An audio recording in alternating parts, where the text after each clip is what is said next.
भगवान का प्रसाद पंचामृत कब तैयार होगा ब्राह्मणों की दुनिया में?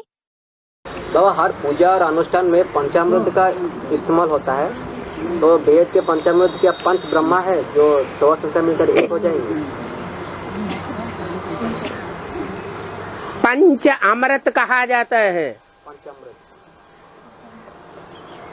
उसमें एक अमृत है शहद। शहद शहद की मक्खियों से निकाला जाता है। जो मक्खियां प्योरिटी की पावर से ऐसी यूनिटी का घर बनाती है कि एक एक छेद में एक ही अंडा होता है, परंतु उसकी पालना अनेक मक्खियां मिलकर के करती हैं। छोटे से मक्खी के छत्ते में हजारों हजार पलती है। जगह छोटी सी है, फिर भी कितनी इकट्ठी होकर के रहती है। कहते हैं स्थान कम पड़ सकता है बड़े घर वाले का, क्योंकि उनके दिल में जगह नहीं होती है। और जिनके दिल में जगह होती है, जिनका दिल सच्चा होता है, दिल बड़ा होता है, छोटा घर होने पर भी घर बहुत बड़ा महसूस होता है।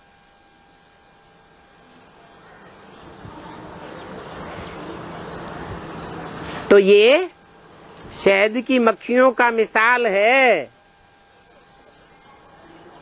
वो शहद की मक्खियों की मूल है उनकी रानी, जो मुरली में बोला है।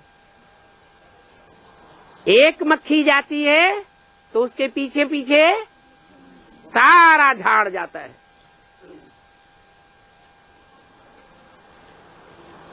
वो शहद की मक्खियों का झाड़ सारा का सारा मनारा उड़ेगा।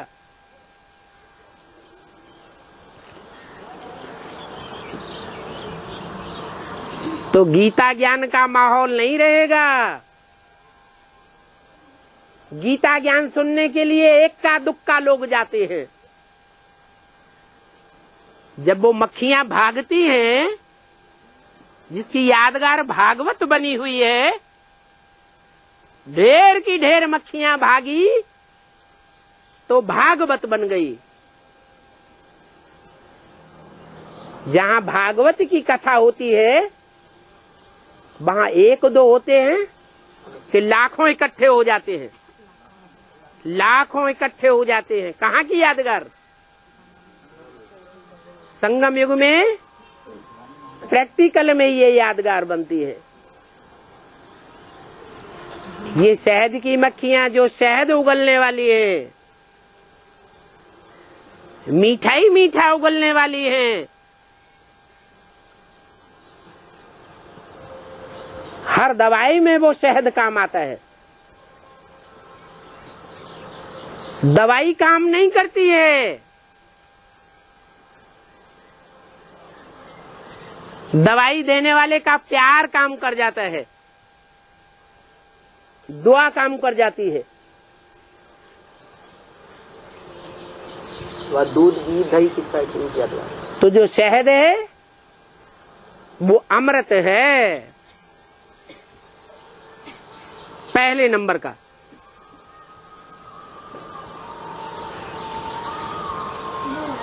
रुद्रमाला का ज्ञान सफल नहीं होता है,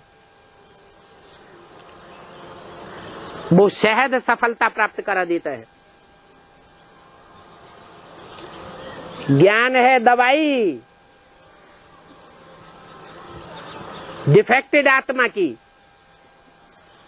वो दवाई काम नहीं करती है। रुद्रमाला के मण के इस बात के अनुभवी है। कितनी ज्ञान की टैबलेट्स मिल रही हैं, कितने ज्ञान के इंजेक्शन लगाए जा रहे हैं।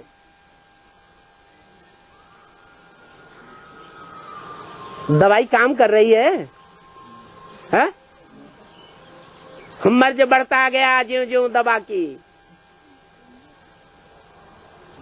आज की दुनिया में भी क्या हो रहा है? दवाइयां बढ़ती जा रही हैं, हॉस्पिटल बढ़ते जा रहे हैं, डॉक्टर बढ़ते जा रहे हैं, और मर्ज भी बढ़ते जा रहे हैं। नई नई बीमारियां पैदा होती हैं जिनकी दवाइयां ही नहीं मिलती हैं। यहां भी ऐसे है। पहले प्रश्न नहीं पैदा होते थे ब्राह्मणों की सभा में, बड़े प्यार से बैठ करके सुनते थे। अभी ढेर के ढेर रावण के सिर उगलते चले जा रहे हैं। एक सर काटो, दसियों सर पैदा हो जाते हैं। रक्त बीज का मिसाल दिया जाता है शास्त्रों में।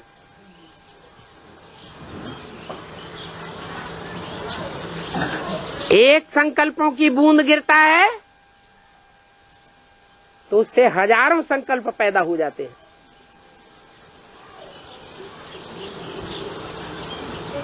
बीमारी खत्म ही नहीं हो रही है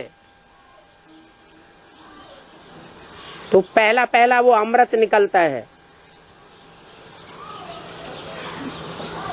शहद, फिर दूसरा दूध। गाय होती है,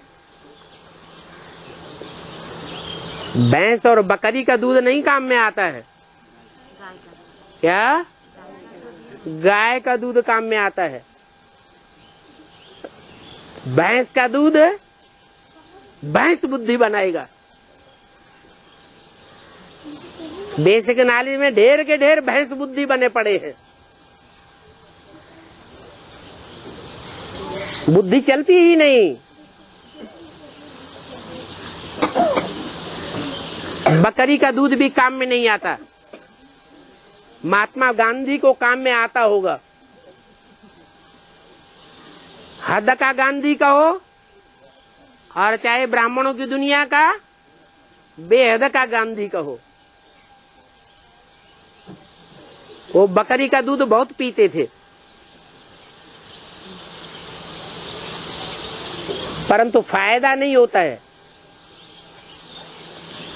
गाय का दूध काम में आता है। गाय भी दो प्रकार की होती है, कहो कि 3 प्रकार की होती है।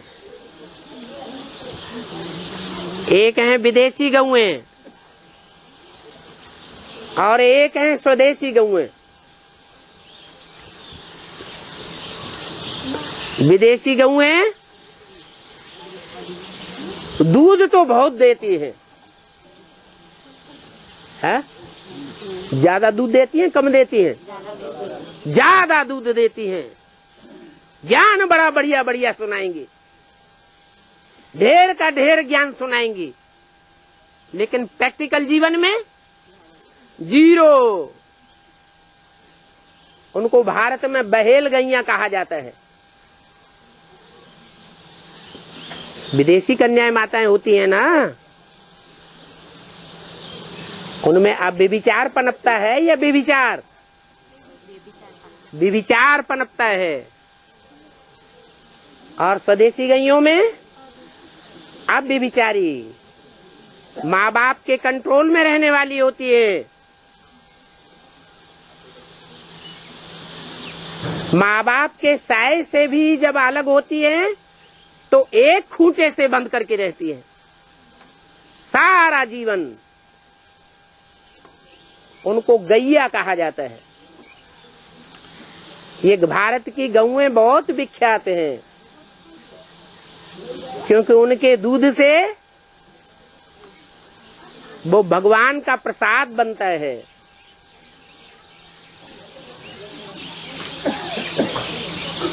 जो पंचामृत कहा जाता है। दूध और उसी दूध से बनाया हुआ दही। दूध और दही में क्या अंतर है? हैं? दूध होता है लिक्विड और दही जमा दिया जाता है, दही जमाया जाता है। तो जो गऊओं का दूध है, ज्ञान दूध है, उसमें इतनी ठंडास पैदा की जाए कि वो जाम हो जाए। बिलौने मात्र से मक्खन निकले, वो मक्खन भी काम आता है, वो दही भी काम आता है।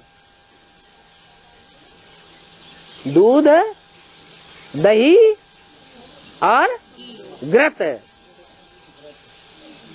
ये तीनों चीजें काम में आती हैं। हाँ, गुड़ नहीं, मिश्री कहो, मिश्री शुद्ध है। और चीनी में तो आजकल पता नहीं क्या क्या मिलाया जाता है।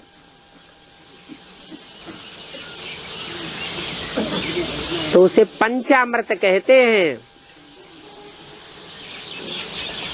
5 प्रकार का अमृत है, वो मिक्स होने से भगवान का प्रसाद बनता है, पीने योग्य। जो पेय है उसमें पंचामृत श्रेष्ठ माना जाता है। पेय भोजन को पचाता है, पेय है ज्ञान जल को भी परिपक्व बनाता है।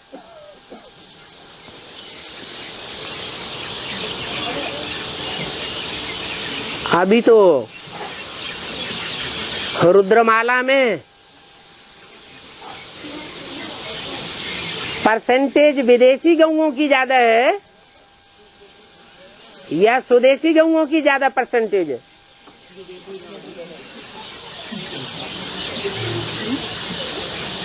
सूर्यवंशी 10%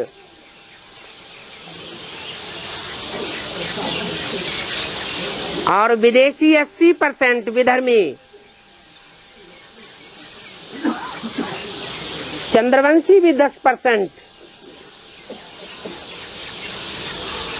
लेकिन वो विदेशियों से पूरे प्रभावित। जैसे ब्रह्मा की गोद में सभी विदेशियों ने पालना ली, वैसे उन ब्रह्मा कुमार कुमारियों की गोद में भी सारे विदेशी दुनिया के पलने वाले हैं।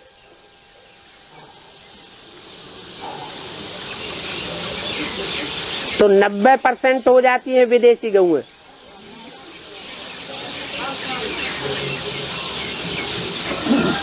जो चंद्रवंशी हैं वो भी विदेश में, विदेशियों के चुंगल में फंसे हुए हैं। इसलिए बाबा ने मुरली में बोला है, मिस इंडिया है तो मिस इंडिया को भारत में रहना चाहिए, विदेशों में क्यों धक्के खाती है? विदेशियों के पंजे में क्यों फंसी हुई है?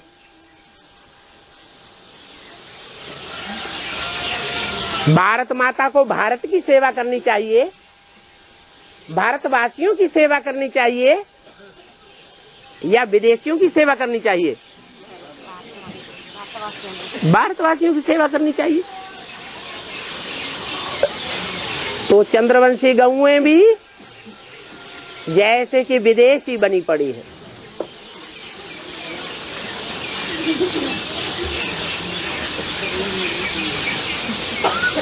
तो पंचामृत कैसे तैयार होगा? क्या करेंगे? हैं? बाबा ने तो तरीका बता दिया, अव्यक्त बाप दादा ने। विजय माला का आवाहन करो, आवाहन करो, माना ही स्वदेश में नहीं है, कहाँ है? विदेश में रहे पड़े हैं। वैसे भी देखा जाए कि भारत के जो अच्छे अच्छे सेवाधारी हैं वो विदेशों में जा रहे हैं नौकरी करने के लिए।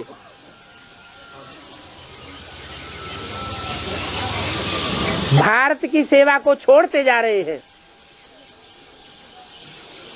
ड्रामा प्लान अनुसार विदेशों में भेजे जा रहे हैं। ब्राह्मणों की दुनिया में भी ऐसे ही है। जो अच्छी अच्छी चंद्रवंशी ब्रह्मा कुमारियां हैं, कहाँ सेवा कर रही है? विदेशों में सेवा कर रही है।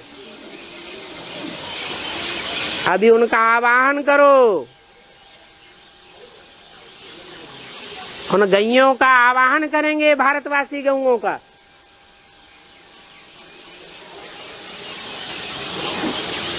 तो भारत की सेवा करेंगे। उनसे पंचामृत तैयार होगा, वो अमृत पी करके अमर देवताएं बनेंगे।